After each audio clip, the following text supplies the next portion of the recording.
Hello and welcome to Faithfully Stampin' with Jennifer Helm. I am Jennifer Helm, the Faithful Stamper, an independent demonstrator with Stampin' Up! Today I have for you a quick and simple card design. Not every card that you make has to be fancy pants with lots of layers and fun folds and things like that. Sometimes it's really nice to have something plain and simple in your wheelhouse, but plain and simple design-wise does not have to be boring. It can be a lot of fun and you can dress it up in a number of different ways, and I'm going to show you how to do that today. Now this is a very simple layout which requires no fancy tools. If you have your punches and die cuts, you're more than welcome to use them, but if you're a beginner stamper who does not have a lot of tools, you might not have an embossing machine or punches or die cuts, it's okay. You can make this card without them. So we'll talk a little bit about that as we get going. So here's the card that we're designing today. Valentine's Day is coming. This is January 2022. So it's coming quickly, as time always seems to fly by right after New Year, right? So the first thing you're going to need to make this card design is a card base. Now this is 5.5 by 8.5, and I've scored it in the middle on the long side at 4.25 to create my card base.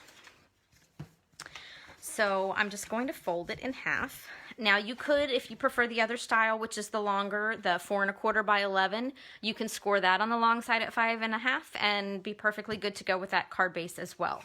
It's not, you're not obligated to this for this particular layout. Now, I'm going to take a cardstock layer. This is Highland Heather, by the way, and I'm going to use Real Red, 5.25 by 4. I call this my standard insert, because it's the same size that I would put on the inside of the card.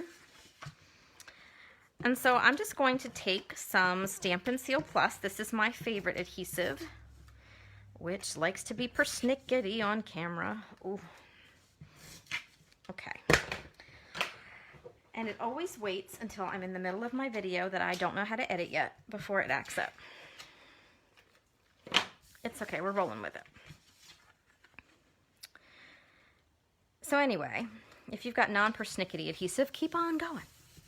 So this card layer is just going to get glued right to the front. See, look, they let anybody be a Stampin' Up! Demonstrator. Now, the next thing you're going to need are 2 pieces of designer series paper that are 1 3/4 inches tall by 3 inches wide. And then you will need 2 squares of cardstock. Now, I have embossed my 2 squares, but like I was saying before, if you don't have an embossing machine, don't hit the stop button and go on to the next video. It's okay, just use plain cardstock squares. These are 1 3/4 inches, and I did emboss mine with the gingham embossing folder, but if you don't have an embossing folder, don't panic. Cut your square of cardstock, and if you think it's a little too plain, grab a speckle or a flower or some kind of stamp that goes with your design and just stamp tone on tone, meaning gorgeous grape ink on gorgeous grape paper, and then you'll still have a different look without having the embossing machine and needing the tools to do that. So, like I said, you can make this card without any fancy tools. So, on to the layout. What I like to do here is I lay out the pieces to get my design in place before I start gluing. So I'm going to put my designer series paper rectangle. Now you could do all your rectangles in different color cardstock if you wanted. You can use all designer series paper. You have options, but I'm going to put my designer series paper, 1 rectangle up at the top right. Then I'm going to fill in on the left with my cardstock square. And you can leave a little border at the top. The piece in the middle here will be as wide or as narrow as you want it to be, depending on how much of a border you leave. And then you're just going to put the other rectangle on the bottom left, and then my other square is going to fill in that bottom right. And so I can just move the rectangles around until I'm happy with my placement and the evenness of my border. So have some fun with that. Now, because this is a little fussy on camera, I'm just going to flip my card open while I glue it. It lays a little bit flatter. And while I'm gluing, I just wanted to share that if you do not have a demonstrator you are currently working with and you would like to see a copy of our catalog, I'd be happy to send you one. Just reach out to me and I'll be happy to get one in the mail. I love paper catalogs. I much prefer to have things in my hands. But if you are an online shopper, you're welcome to check out my website. And right now we have our celebration event going on, which is one of my favorites all year. And you get a free item with every $50 or $100 that you spend. There's no limit. And it's a special item from our celebration brochure, which I will show you here, since I happen to have it handy. It runs till the end of February, and we have beautiful selections of stamp sets and designer series paper. Here's a stamp set that's free with a $50 purchase. So you can take anything from our annual catalog or our spring mini, and if you hit the $50 or $100 mark, then you can pick something from this special brochure. We have daffodil paper and other stamp sets, and I wanted to show you, you'll see some of this paper later, but we do have an item that is free with a $100 purchase, which is the stamp set and some beautiful paper. So this whole brochure is filled with goodies that you have to pick from. All right, enough about that. You want to get back to the card. So, thank goodness my glue is behaving itself now. Just likes to embarrass me in public. Now for this last piece, I have a tendency to turn the card kind of upside down and backwards to glue it on, because I really like getting a good view of the whole card and making sure I'm getting this as even as possible. So before I really push it down and connect that glue, I like to make sure, whoop, my edges are matching as best I can. There we go. All right. So look at that, plain and simple design, right? Now we are going to do one more thing just to dress it up. We're going to add a sentiment. So what I'm going to do here is take a strip of cardstock, 2 strips actually. I have a strip of Highland Heather, which is 3/4 of an inch tall, and a strip of basic white, which is 1/2 an inch tall. Now here again, if you don't have any fancy punches or anything, you can just use a basic sentiment strip or sentiment stamp and these strips and glue it right on the front of the card. I'm going to dress mine up a little bit because I wanted to show you this lovely punch. Lovely Labels Pick-a-Punch is what this is called, and it's actually 6 punches in one. These are the 2 designs that it makes. And how it's set up to work is it's 3 measurements. This is always hard to show you because of the glare with my lights. But each one of these 2 labels measures 1 inch, 3/4 of an inch, and 1/2 an inch. So you can actually do 3 layers. I'm going to do 2. So I'm just going to slide it right in where it fits the 3/4 of an inch, and then trim the edge off. And then I'm going to take my strip of white, which is 1/2 an inch, and I think it actually behaved. Yes, it did. It hasn't behaved once on me today. It's making up for that adhesive. So I'm going to trim that edge off as well. Now, when I layer them together, can you see how pretty and nice and polished this looks? However, it punches a little bit differently, so I have some overhang here. So I'm going to go ahead and glue this down. Normally I would not glue it down before I stamp, but I want to make sure I don't stamp off what I'm going to glue down. You'll see what I'm talking about here in a minute.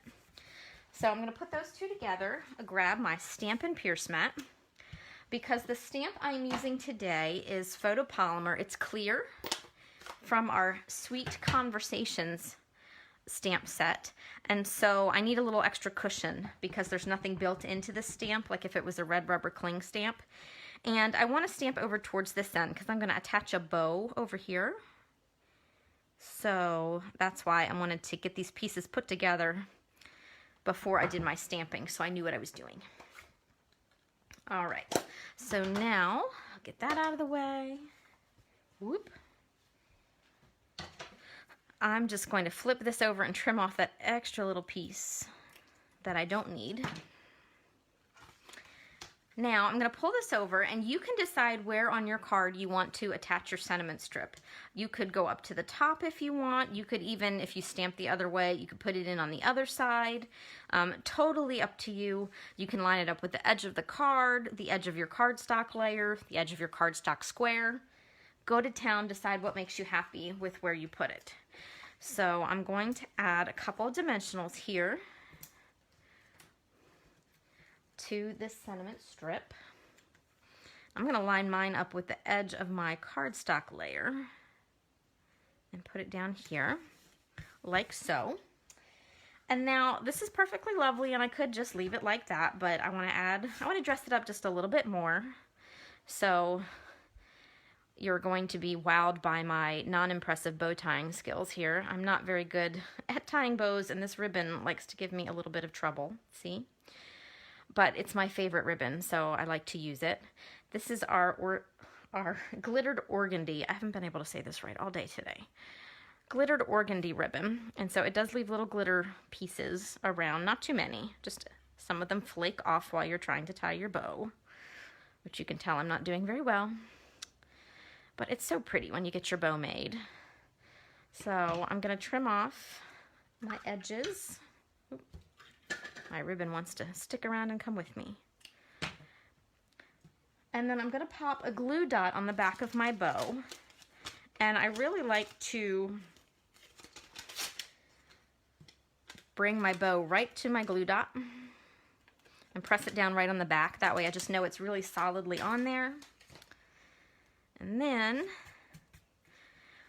you can decide which way you want your bow to go. I think I'm going to switch it up. This morning I put it on this way. I think I actually like it better this way.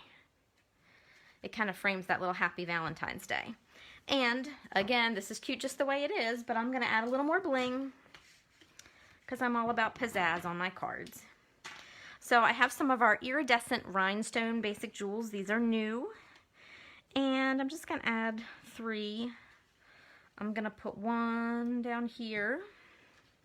And there's 3 different sizes of these, which makes it a lot of fun. Whoop.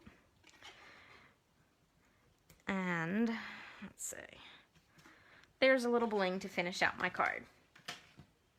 So easy peasy. I could definitely mass produce a lot of these cards in a quick amount of time, especially if I wasn't fooling with tying the bow. So it's a great design for that. Now, I've got more samples to show you. One thing I wanted to mention, if you are gluing your card down and you realize you put your rectangle over here, like I did this morning, don't panic. You haven't ruined your card. You simply need to flip your sentiment strip around the other direction to make the pattern work. So you're not stuck, because at first I was thinking, oh man, I did that wrong. And I thought, no, I didn't. I can make this work. So very simple fix if you do what I did. You just reverse the sentiment strip. Also, I wasn't sure at first that this card was going to work in a different orientation. I turned it sideways and went, well, that doesn't work. My sentiment's not going to go straight up in the air. But it does if you move the sentiment strip.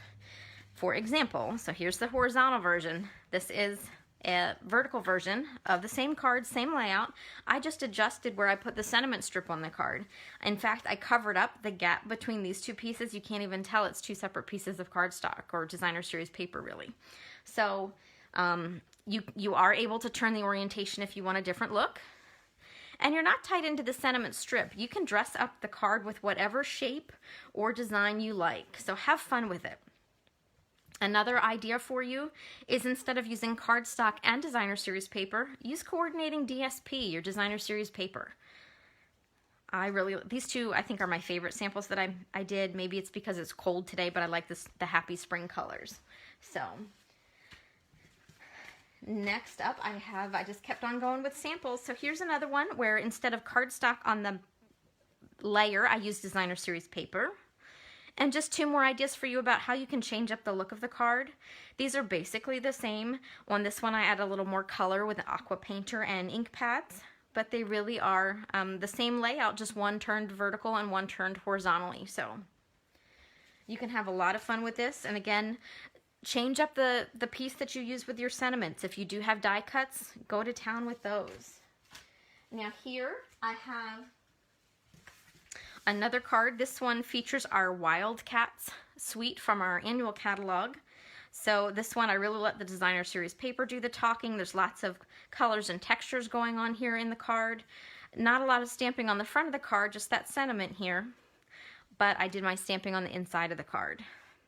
And these stamps are beautiful. If you're into the tigers, these are beautiful stamps. And then last but not least, I wanted to show you, this is not necessarily a girly card. It definitely works for girls, but you can simplify it for the guys too. So this one, I kind of went bare bones. I just did cardstock and subtle designer series paper. I used the bark embossing folder. Just kept it really simple on the front with a sentiment. And then a little accent strip on the inside and my message, because not everybody's kind of a fancy pants kind of guy, right? Some of the guys we know are plain and simple. So this is a plain and simple card, but it doesn't have to be boring. And in fact, I jazzed it up a little bit by adding some matching paper to the envelope flap.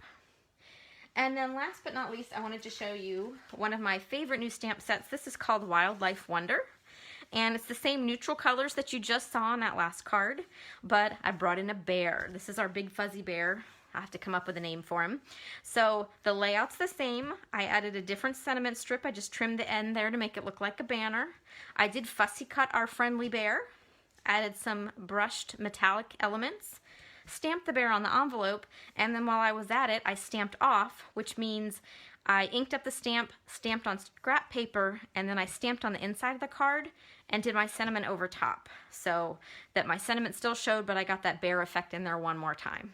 So lots of different ways you could create layouts with this card, obviously for any occasion, very, very quickly. I actually made all these samples today. So thank you so much for watching. If you haven't already, I'd love for you to click the subscribe button, and then you can click the notification bell to be notified each time that I go live or post a video here on the YouTube channel. Typically it's about twice a week. And you can also find me over on Facebook as The Faithful Stamper. Thank you so much for watching. Take care and happy crafting.